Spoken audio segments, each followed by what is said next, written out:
I'm Chance Dorland, and this is the Spurs Insider, our weekly NBA podcast from ExpressNews.com. Today I'm joined once again by San Antonio Express News Spurs beat writer Jeff McDonald to pregame a piece he's working on that will soon be in print and also online at ExpressNews.com. So Jeff, great to have you back here on the program. And to discuss an item that's not about Kawhi Leonard and isn't about Manu Ginobili. So tell me about the Spurs player that actually sent you to Pennsylvania. It's the Spurs rookie, Lonnie Walker IV. He's not played a single game for the Spurs yet, but he was the 18th pick in the NBA draft last June after one pretty good freshman year at the University of Miami. And he's from a town called Reading, Pennsylvania, which is located about an hour and a half northwest of Philadelphia. And it is, according to the 2012 census, per capita the poorest city in the United States of America. And that's where Lonnie Walker IV grew up. That's where he was born. That's where he was raised. And I went there about a month ago just to kind of see his own old stomping grounds and talk to the people that sort of, helped him get out of there, basically. And, he used basketball to do that. That's kind of a God-given talent that obviously he honed, but most kids in Reading, Pennsylvania aren't going to have NBA basketball talent. And we can get into this later, but one thing that I really found interesting about Lonnie Walker IV, who's only 19 years old right now, is that he's basically reached back to help and to kind of shine a light in the darkness that is Reading, Pennsylvania, helping kids see a way out of Reading. And obviously most of them aren't going to be NBA basketball players, but he's showing them that, hey, if you find your passion, find something, hit the books, stay in school, find something you're passionate about, a subject matter you're passionate about, and really apply yourself. You can't use, the poverty and crime of Reading as an excuse for why you didn't get out of Reading before, for why you didn't make a better life for yourself. And so I thought that was just a really interesting story coming from a kid who still is not legally old enough to drink. I mean, he doesn't turn 20 until December, and he was sort of realizing that his status as a star basketball player in Reading, Pennsylvania as a high schooler, as a 16, 17-year-old kid, gave him sort of a platform to reach the youth of Reading, Pennsylvania. And that's something a lot of, LeBron James seems to just now be figuring out his role as an activist, and he's in his 30s.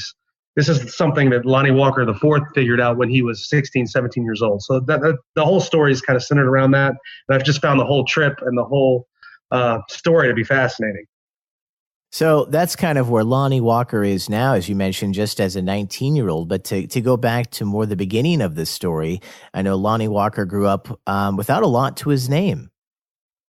Yeah, I mean, he was telling me that it wasn't hard for him to figure out what to wear to school because he had the one pair of pants and he had the blue shirt or the red shirt. That was his wardrobe every day. He'd get the school lunch at school, and then he'd look around the cafeteria floor, see if he could find a quarter or two and buy a bag of chips for the way home. And Reading was very, it's got a violent crime rate that's I think the number is like 76% higher than the national average. So he witnessed shootings, and his older brothers were kind of role models for what not to do. They were in gangs and into that lifestyle a little bit. And he told me a story of being in elementary school, and at 2 a.m, his brother comes, barging in the front door with blood coming from his stomach because he's been shot. That kind of thing.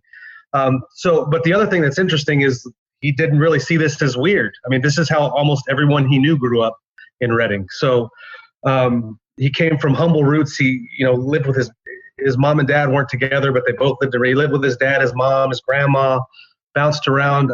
He's the type of kid who definitely could have become a negative statistic.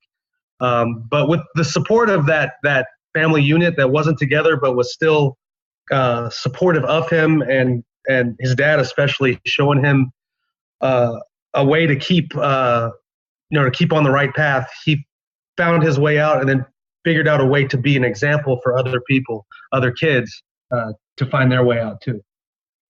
So as you just mentioned, while he didn't have a lot of resources, for someone growing up in Reading, Pennsylvania, and as you pointed out, that was often the case for a lot of people in that area, he did have basketball in his blood. You just mentioned his father. So tell me about that relationship.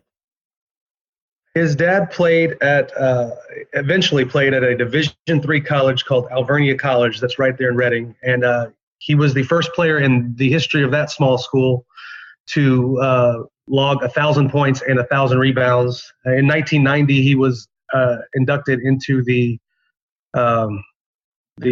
Alvernia College Hall of Fame. So he was sort of a basketball star for that level. And he kind of, as Lonnie, his son, Lonnie the fourth, sort of came of age in this environment where he could have gone in scores of negative directions. I think Big Lonnie, as they called him, sort of realized basketball was the thing. He wasn't grooming Lonnie Walker the fourth to be an NBA star. Just basketball was a thing to give his life structure, discipline, something to do that would keep him from doing all this other stuff that he could have gotten involved in. And it was basketball and academics. His dad was big on academics. When Lonnie, in high school, when Lonnie Walker the fourth, the son, would come home from school, his dad would make him read for an hour and write for an hour. And then they would go out and practice basketball for however long.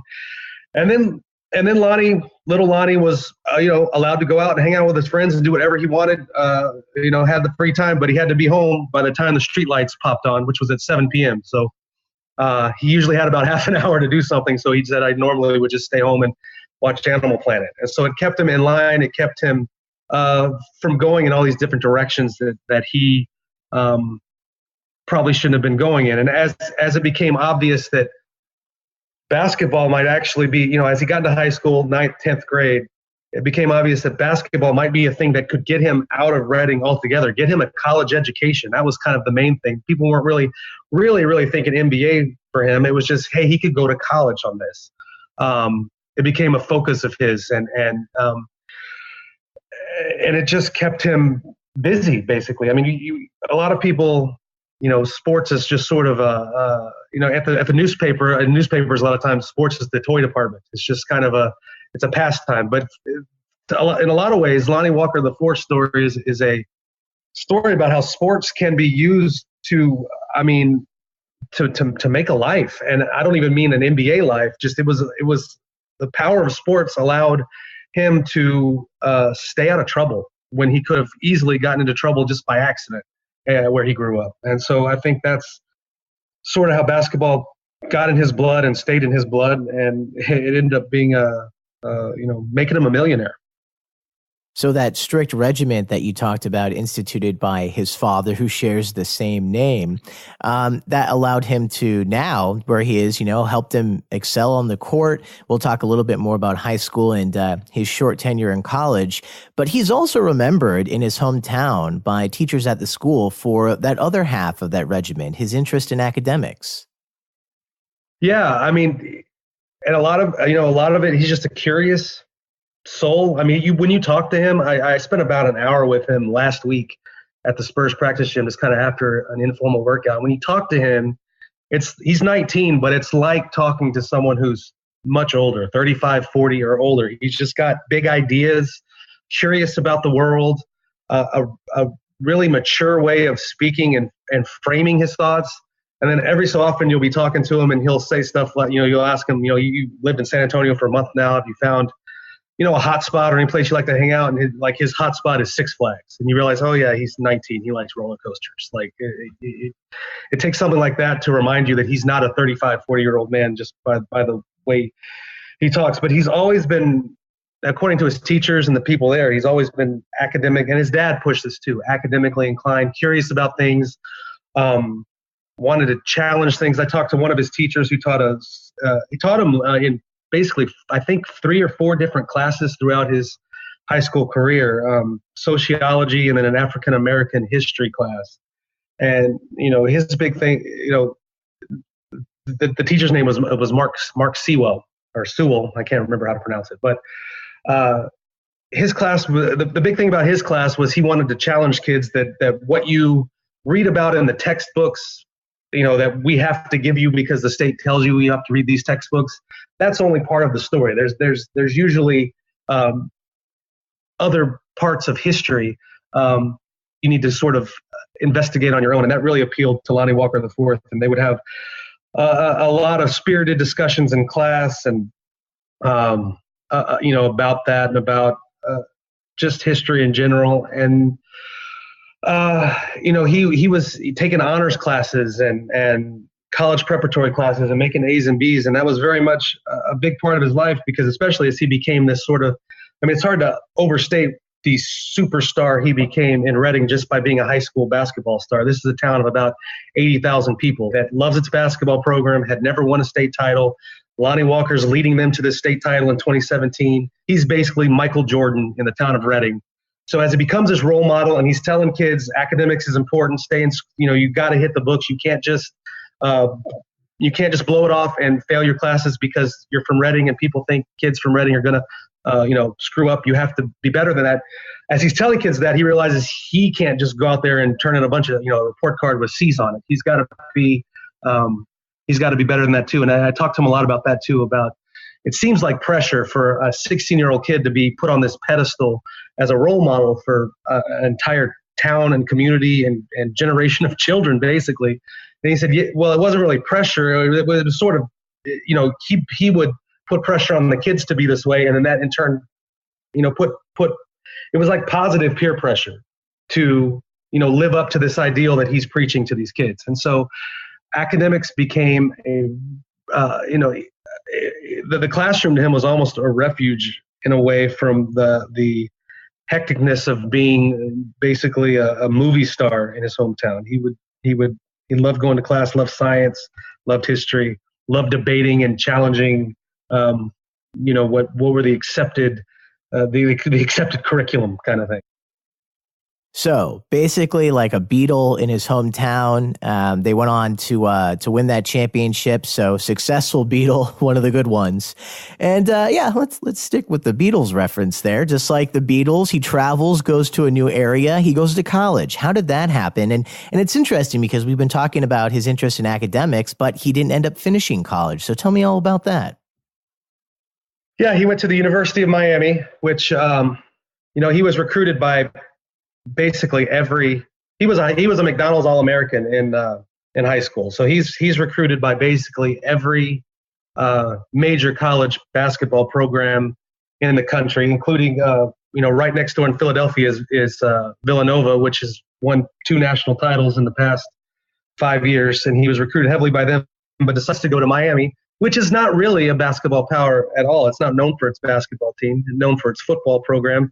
But he went down there and spent 1 year there as a freshman, had a good season, was all named to the freshman all-conference team down there. And, he's just too good. Like this, the way it works now, or has worked for a while now, is if you're going to be a first-round draft pick in the NBA, you don't hang around and wait for your stock to get worse in college, because when you're a first-round pick in the NBA, it comes with a guaranteed salary. In his case, he's guaranteed about $2.5 million next year. And as we kind of detailed earlier about his upbringing and how poverty stricken it was, no one's going to blame him for cashing in on a guaranteed $2.5 million for next season. So I think when he went to college, everyone sort of knew it was going to be a 1 year deal. And I didn't get this in the story, but he plans to finish that degree, to go back and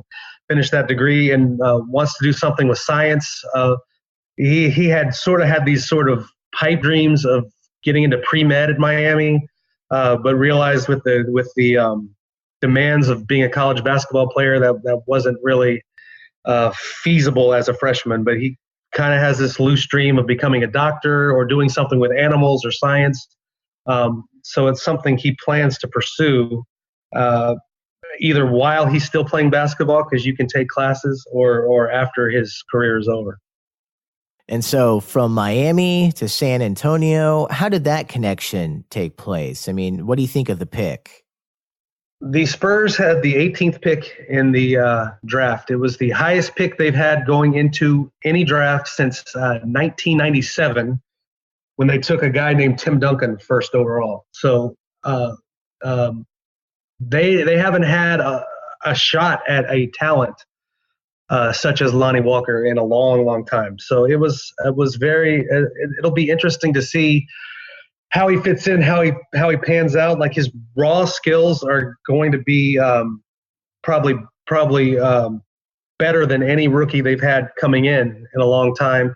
It's just he's 19 years old. The NBA is, it's a complicated game. The Spurs system is complicated. Um, Greg Popovich isn't really known for putting a lot of trust in rookies, much less teenagers. Although there is some precedent for that. So I think it's going to be sort of a earning your stripes sort of season for him. But I think the ceiling on him as his career goes along is going to be off the charts. And everything you see from him this year, you have to sort of take with this grain of salt that he's 19. Like, anything he does positive this year, he's only going to get better and better and better. I don't see him as being like a huge, getting 20 minutes a game right out of the gate, but I think he's a guy that definitely they're going to have trouble keeping off the floor if he keeps, improving and learning the ropes and learning the system and maturing and getting stronger and bigger. Because, people grow after they're 19. Like, he's not done filling out and growing either. So I think the player we're going to see in October, November isn't going to be the player we're going to see at the end of the season, and it's certainly not going to be the player we're going to see as he gets into his 20s. So we talked about his childhood, becoming like a Beatle in his hometown of Pennsylvania, going to Miami, short stay there, now ending up in San Antonio. Jeff, let's talk about Twitter, and I think you know what I mean. Yeah. So like one of his first official actions as a Spur, like after the draft and things have calmed down, on July 4th, he puts out a tweet about how, he will never, shouldn't, I'm paraphrasing, but it's, basically, I'll never celebrate the 4th of July as an African-American, stay woke sort of thing. And it's since been deleted. There was sort of a furor over it, sort of a controversy. We live in a red state here in town that takes patriotism a certain way. It's a military-heavy town, San Antonio. But when I was there in Reading, the teacher I mentioned earlier, Mr. Sewell, brought that up altogether and said, when I saw that tweet, I was really proud of him. Not it just for challenging people and putting that out there. And he said, we talked about that in class all the time. As an African American, how can you celebrate Independence Day when on July 4th, 1776, your ancestors were not independent? They were still slaves. That date celebrates the colonists' independence from Britain, but it didn't really do anything for the slaves. And that was hard, I think, for Lonnie Walker IV to communicate in the span of a tweet. But that's where he was coming from. And where his teacher was most proud of him was just Lonnie just being himself, putting himself out there, being true to himself. And a lot of what Lonnie Walker seems to be about is just searching for the truth. Or debating that, and let's talk about it, and let's have a discussion about it. And the truth isn't exactly what we're being taught in school, and not being afraid to talk about truths that might be uncomfortable. I think that's where that tweet came from. Now, he's also given some views like to ESPN and stuff since in the run up to the draft of questioning like the veracity of the moon landing. That his teacher back at school was like, I'm not taking credit for that. That was his science teacher. So, but I think the point on Lonnie is he's just a sponge for information and processing information and, just trying to figure out himself and the world. And I think that might not always come out in a way that is quote unquote acceptable to some people. And he's also, we got to remember, 19 years old and just figuring all this out, figuring out life as a teenager. But yeah, he did have that tweet on the 4th of July that I think some people applauded and some people sort of gave him grief over, but it's since been deleted. So I think the grief givers sort of won that round. And then finally here, Jeff, wrapping things up before we say goodbye. Obviously, we're all about Lonnie Walker today. Final thoughts on that and anything else we haven't covered? He's just going to be he's a guy that's going to fit in well with the Spurs and their culture. And I've kind of told Spurs people that after talking to Lonnie Walker, and told Lonnie Walker and his people back in Reading that after knowing what I know about the Spurs. Greg Popovich especially is very big on, life is bigger than basketball. Like, this is important. This is your job. When you're on the clock, we're going to focus on basketball, but there's other things out there that are more important, and you need to have a broad spectrum of interests. Popovich is a guy that's brought in Dr. Cornel West to address the team, or have John Carlos address the team, or he'll take when they're in DC, they've gone to like the Holocaust Museum as a team field trip, like they're in high school or something. Or during the 2014 finals, instead of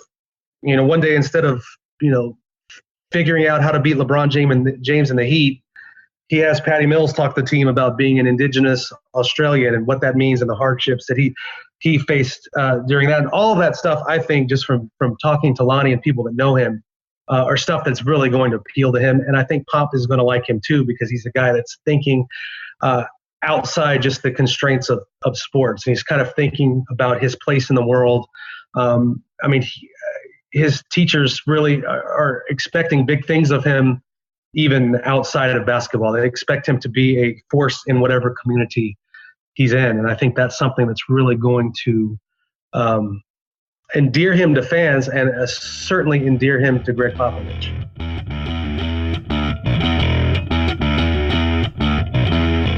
And thanks again to San Antonio Express News Spurs beat writer Jeff McDonald for joining me for today's episode of the Spurs Insider, our weekly NBA podcast from expressnews.com.